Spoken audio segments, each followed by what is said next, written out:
Hi guys, Martina. Exam loibagi yawa hore ado ngasigi video sida yaw sangi aino exam loibagi yawa hore exam loibagi haibane na habdi exam hangai di exam tawbagi man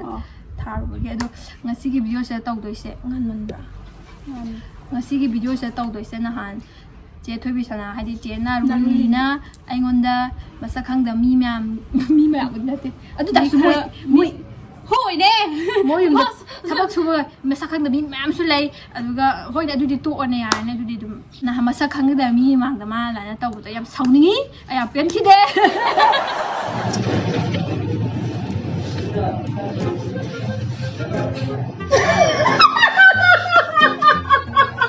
di sum na noksi khosi prank taw si ha prank do sum la na funny oi mo ongda be taw sai ba dumai de ikai ba pi de ngonda adu dun na hoi aina hoji ngasi gi di revenge makti natte ado sum pen na phong to hoi na taw da bani aduga yaw sanga sum mari lai na ado hoi taw si ising hai bini dum u da sum khanga mani kai no se ado ising yaw sangi ising hai ba abe taina bada support taw bugi wa budi natte sum adugi nama do oi sum pen phong to ke to bane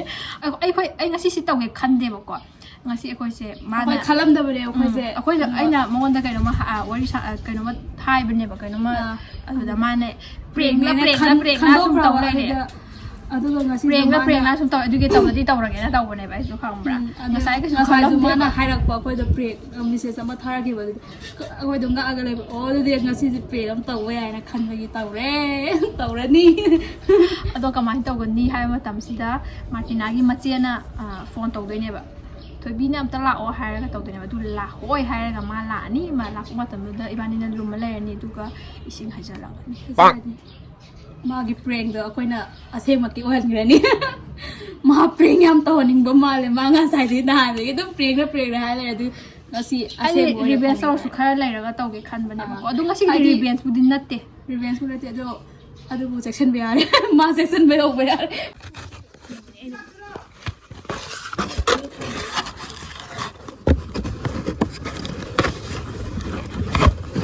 nang ka bana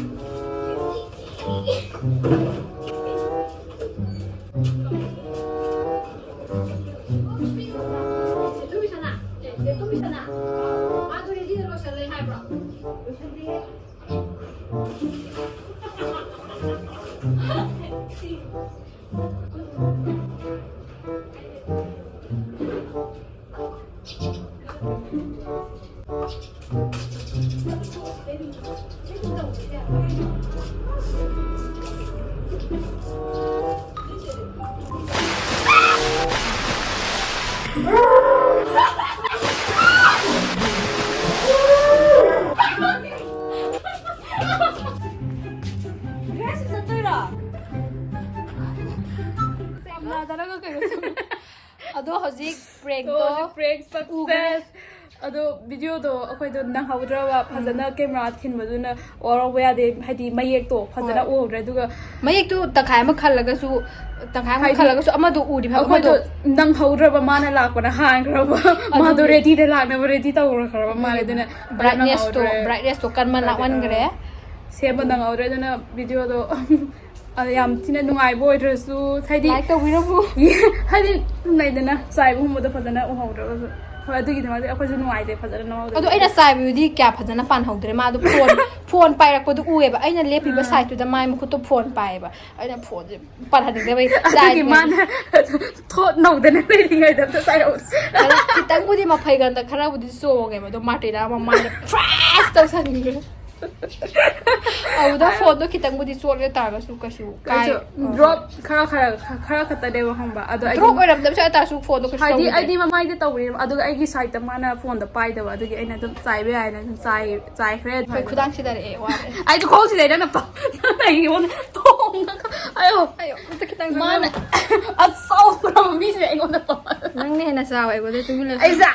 zia ꯑꯗꯣ ꯉꯁꯤ ꯚꯤꯗꯤꯑꯣꯁꯦ ꯅꯨꯡꯉꯥꯏꯕꯤꯔꯒꯗꯤ like ꯇꯧꯕꯤꯔꯝꯃꯣ ꯑꯃꯁꯨꯡ subscribe ꯇꯧꯕꯤꯔꯝꯃꯣ ꯚꯤꯗꯤꯑꯣꯕꯨꯗꯤ ꯍꯥꯟꯅꯒ ꯍꯥꯏꯅꯔꯒꯕꯨꯗꯤ ꯌꯥꯝ ꯇꯦꯟꯈ꯭ꯔꯦ ꯍꯥꯏꯗꯤ ꯍꯥꯊꯨ ꯊꯨ ꯇꯧꯈꯤꯕꯅꯦꯕ ꯑꯩꯈꯣꯏ ꯁꯤꯒꯤ ꯄ꯭ꯂꯥꯟꯁꯦ ꯀꯩꯁꯨ ꯂꯩꯇꯦꯕ ꯍꯥꯏꯗꯤ ꯍꯥꯟꯅꯗꯒꯤ ꯑꯩꯈꯣꯏꯅꯤꯅ ꯈꯟꯅꯔꯒ ꯇꯧꯕ ꯑꯣꯏꯇꯥꯔꯗꯤꯀꯣ ꯍꯣꯏ ꯈꯔ ꯐꯖꯅ ꯀꯔꯤ ꯇꯧꯒꯗꯕ ꯀꯔꯤꯅꯣ. ꯑꯗꯣ ꯉꯁꯤꯁꯦ ꯈꯨꯗꯛꯇ ꯁꯨꯃꯥꯏꯅ ꯇꯧꯁꯦꯅ ꯈꯜꯂꯛꯄ ꯌꯥꯔꯦꯀꯣ